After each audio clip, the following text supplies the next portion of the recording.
Escobar with Mariner Wealth Advisors. You're listening to Your Life Simplified, and I'm joined again by Julia Rodgers, CEO and founder of HelloPrenup.com. Thanks for joining us again, Julia. Thank you so much for having me. I'm happy to be back. Yeah, and this one, I was, of course, excited. I'm always excited, I suppose. I was excited about our first episode, just getting into the nitty gritty of what a prenup is and how to go about executing on one. But really, I think at the heart of the matter is, how do we have this conversation? We've got two fiancés or two people that are wanting to commit their lives to each other. And now we're going to want to talk about something that is potentially controversial and doesn't feel warm and loving. So what do you suggest? How do people broach this subject? Well, first of all, the earlier, the better. So Okay. I say have this conversation optimally before you even get engaged, right? Most couples now talk about engagement before they're engaged. It's not some shocking surprise. And so I think if you're having that conversation, it's also probable that you're living together. And if you're living together, you're sharing finances. And so it's really important in some of those conversations to have a conversation about, is a prenup something that you're interested in, and why, right? And so that conversation needs to happen early. If you are having that conversation after you've gotten engaged, then I think it's important to make sure you're giving yourself enough time before the wedding. And the reason being, need to give your partner enough time to warm up to the idea, to feel like they have time to participate in the process fully. Remember, like from the last episode, we talked about you don't want to just hand someone this document like less than a month before their wedding. That doesn't make anybody feel good. And make sure that you're really being sensitive about how you're doing it. So again, this needs to be something that's presented as a financial planning tool for both of you, not just for one of you. Yeah. And I'm really glad that you said, before you're even engaged, because one thing we always like to emphasize is that finance is something that really needs to be discussed. It can be a huge point of conflict within a couple. And so having that discussion, and this is going to be kind of a natural lead in. And so one of the other questions maybe is, so we know, or at least one party knows that they want to do it, but how do they, what are some of the highlights maybe we could say, or how do they pose the question or the idea so that it actually sounds, so that, because it's not sounds, it is beneficial, I would think, for both parties. Yeah. So I would say just honesty is the best policy, right? This is your person. You're going to spend the rest of your life with this person. Make sure that you're honest about why this prenup is important to you and why you feel you need to bring it up, right? Because, maybe you're afraid of divorce. If that's the case, say so. Maybe you are a child of divorce and you saw your parents' finances ripped apart because of that divorce. If that's the case, say so, right? Maybe you have your own business and that's, your first baby and really important to you to protect. And if that's the case, be vulnerable, say so.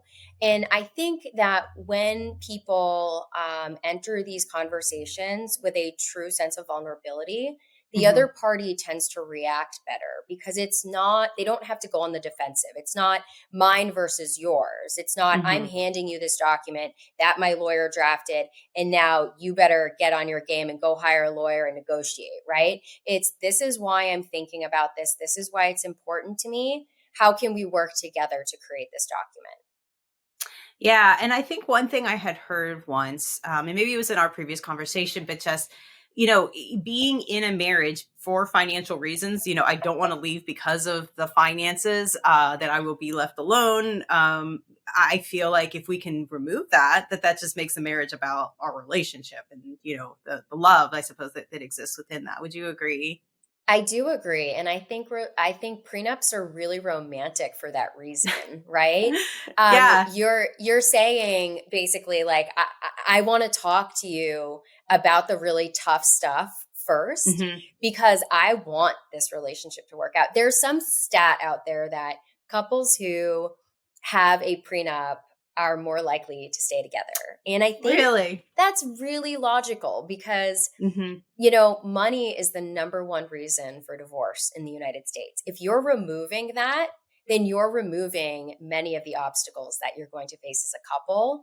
And you're also working on ways to kind of work through those issues in advance of actually experiencing them. And I think having those tools in your toolbox is really important. Yeah, and I always think that maybe this is no longer the case, and so correct me if I'm wrong. That it's the rich one, it's the more powerful fiance that's approaching.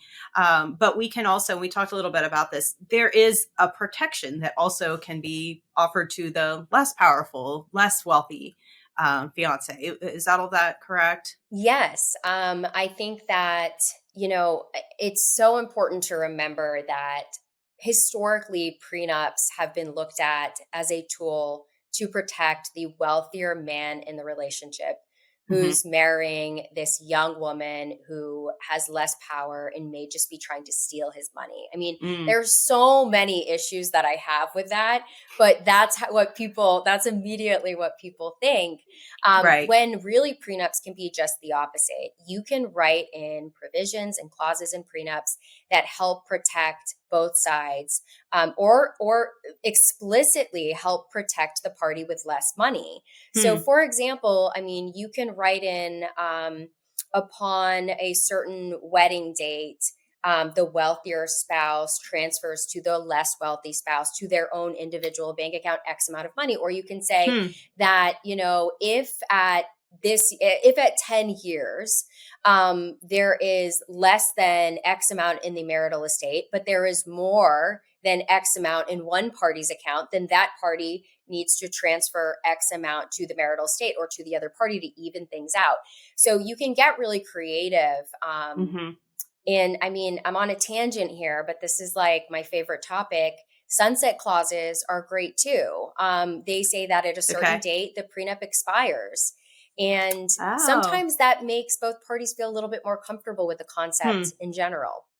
Yeah. So what other ideas, I guess, or, like creative stuff like that could you or things that you see in prenups that kind of help, I don't know, maybe they weren't meant to help like soften the blow of we're going to get a prenup, but just to kind of help protect both sides of the party. Yeah. So, one of the other clauses that I really like that we offer is a lump sum payment clause. Uh-huh. Now, lump sum payments are oftentimes in the context of divorce, they're talked about it as alimony. So instead of Okay. alimony, you pay this lump sum all at once and it wipes out the alimony. In this instance, I'm looking at it very differently. And I'm saying, well, alimony is one thing. So you may or Hmm. may not waive alimony. But if you're married for 1 to 5 years, then party A transfers X amount to the other party. If you're married Hmm. for 6 to 10 years, party A transfers X amount to the other party. And it kind of tiers up this, I would say, evening out of the financial playing field so that Hmm. the parties feel like, okay, even if the wealthier spouse is protecting everything at the outset, if we get divorced and we've been married 10 years, I'm not going to walk away with absolutely nothing. So with your, you are seeing a popularity or an increase of popularity within prenups, correct? Yes, very much so. Why do you think that that is? I think, couples view marriage very differently now than they used to. Hmm. Millennial couples are looking at marriage as a true partnership. They are getting married later in Mm. life than generations past. So that means they're also more educated, right? And so that means two things: they have more assets, they have more income, and they also have more school debt. And so what they're looking Oh, to okay. do is protect each other from those different things, from school debt, but also protect their own assets rather. Mhm. And that's an interesting question. So normally if a couple is married, you know, there could be situations in which one couple is now responsible for the debt of the other. Is that something that can be addressed within a prenup? It can, yeah, and Okay. it's a really powerful tool, when it comes to either student debt or other types of debt, right? One of you may Mhm. have a gambling problem or shopping Mm. problem or something, and that can be addressed in a prenup. Student debt is something that it's a big topic for people getting Right. married, especially millennials, and I think it's important to have the conversation around, if we get married and then one of us goes back to school and takes out $200,000 in loans, what does that look like? Like, Mm-hmm. who's going to pay for that? Are we paying for that together? Because that affects how you spend money, when you go on vacation, if you go on vacation, like all of those things matter. And so it's really important that you have the conversation around debt prior to getting married, even if the debt is accrued during the marriage. Yeah, no, and that's really interesting because there is going to be this big, for couples I've worked with, where one is saying, okay, I'm going to work full time and provide for everything. And then afterwards, you're going to do the same for me. But then the afterwards doesn't happen, right? So there Right. is a divorce. And so, I mean, that could be something that just, I would think, feels like a safety net. Yeah, absolutely. And it just needs to be talked about. I mean, Hmm. whatever you decide to do is, I think, okay, as long as you've really weighed out your options. And you can weigh out your options by either using a platform like HelloPrenup, reading our blogs. I mean, we provide a ton of information to people. And the Hmm. reason we do that is not just so we can sell you more prenups, right? It's because we want you to have as much information as possible walking into this process, even if you never use HelloPrenup. Yeah. I think it's incredibly important for potential um, potential clients, we'll call them, to be really fully Hmm. informed of their options. And then even if you go to a lawyer, at least you have this baseline understanding of what is possible. Yeah.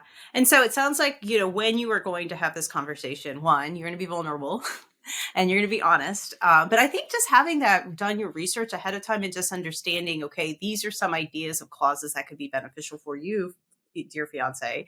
And Yeah. just, presenting it in a way that is not going to cause them to be defensive. Yeah, and Would I you think agree? the party who is being spoken to, the one who Uh is huh. being told, I would like this prenup, it's important for them to do their research too. And I think that's where another place Hello Prenup can be Okay. really helpful is like, I'm presenting you the idea of this prenup. I'm saying this is really important to me. I'm being vulnerable. I'm saying all the right things. My partner is still feeling really uncomfortable. But what if they Yeah. just went out and did their own research? And maybe if Yeah. that partner comes to Hello Prenup and they read about how there are clauses that could be beneficial to them, or they learn a little bit more about the process, it feels less scary. Fear of the unknown is, I would say, the number one problem in any Hmm. legal situation, and Right. prenups are no exception. Yeah, yeah. So again, time. Give it lots of time, I think, because it takes some time to be able to digest that, and just to think about what could happen in the future. There's just so many different contingencies and possibilities, and so I mean, I think that's one. You have the conversation with your financial planner or your parents' financial planner or whatever it is, and do a lot of research. And so, yeah. Any other thoughts? You know, any bad decisions that you've seen made, or at least like people like approaching this in a totally wrong way that you're like, just don't do that? Yes, I have seen a lot of it. Oh, tell us some of those. I would say, if your parents are pushing you to get a Ah, prenup, okay. do not involve them in the process. They should not be driving this. I have seen so much of that where you have one Okay. party has these really wealthy parents. The prenup is something that it's non-negotiable. And on top of Hmm. that, in these certain instances I've seen, sometimes the parents are also paying for the wedding and they're also buying the engaged couple a house. And so they have all of this Wow. power over the situation already. And they're really exercising it in the prenup process. And they're Mm-hmm. saying, you signed this prenup, or we're not paying for the wedding and we're not buying you a house. And so if your parents are that, then it's Okay. time for you, as the party whose parents are doing this, to say, okay, enough is enough. This is between my spouse and I, my future spouse and I, and that's the end of the story. Because once you start involving those third parties, although, it's not a bad thing to say, it's my parents' idea. I don't think there's an issue with Yeah. that. Yeah. But I think you have to really make sure that you and your fiance are working through this together as a team, and it's not becoming this adversarial us versus you type of Right. type of thing. Yeah. Yeah. I've seen a lot of that. That can get scary. That sounds scary. I can't, that was not my situation. So, but that would not be something I'd want to marry into either, where it's just like, I've got, it's not just I'm married to one person, but like a whole family and nobody's on my side. Oh, and it's ruined relationships. I mean, I Oh. had a situation like this, and I remember the mom calling me months after the wedding being like, she still won't talk to us. And a year later, calling me again, being like, they just had a baby. She still won't talk to us. Oh and my I'm like, gosh. Was it worth it? Was it really worth it? You could have broached this differently. And it's all about the approach to me. Yeah. Yeah. Awesome. Well, thank you so much. This has been very insightful for me. I've learned a lot. Thank you for having me. Absolutely. Thank you for everyone joining us today. Be sure to subscribe to our platform, and we will see you next time. Mariner Wealth Advisors, or MWA, is an SEC-registered investment advisor with its principal place of business in the state of Kansas. Registration of an investment advisor does not imply a certain level of skill or training. MWA is in compliance with the current notice filing requirements imposed upon registered investment advisors by those states in which MWA maintains clients. MWA may only transact business in those states in which it is notice filed or qualifies for an exemption or exclusion from notice filing requirements. Any subsequent direct communication by MWA with a prospective client shall be conducted by a representative that is either registered or qualifies for an exemption or exclusion from registration in the state where the prospective client resides. For additional information about MWA, including fees and services, please contact MWA or refer to the Investment Advisor Public Disclosure website at www.advisorinfo.sec.gov. Please read the disclosure statement carefully before you invest or send money. The views expressed in this podcast is for educational purposes only and do not take into account any individual personal, financial, legal, or tax considerations. As such, the information contained herein is not intended to be personal, legal, investment, or tax advice. Nothing herein should be relied upon as such, and there is no guarantee that any claims made will come to pass. The opinions are based on information and sources of information deemed to be reliable, but Mariner Wealth Advisors does not warrant the accuracy of the information. The guest today is not affiliated with Mariner Wealth Advisors, and their opinions expressed are their own. Certified Financial Planner, trademark, CFP, registered trademark, and federally registered CFP with flame design marks, collectively the CFP registered marks, are professional certification marks granted in the United States by Certified Financial Planner Board of Standards, Inc., also CFP Board. The CFP, registered trademark, certification is a voluntary certification. No federal or state law or regulation requires financial planners to hold the CFP certification.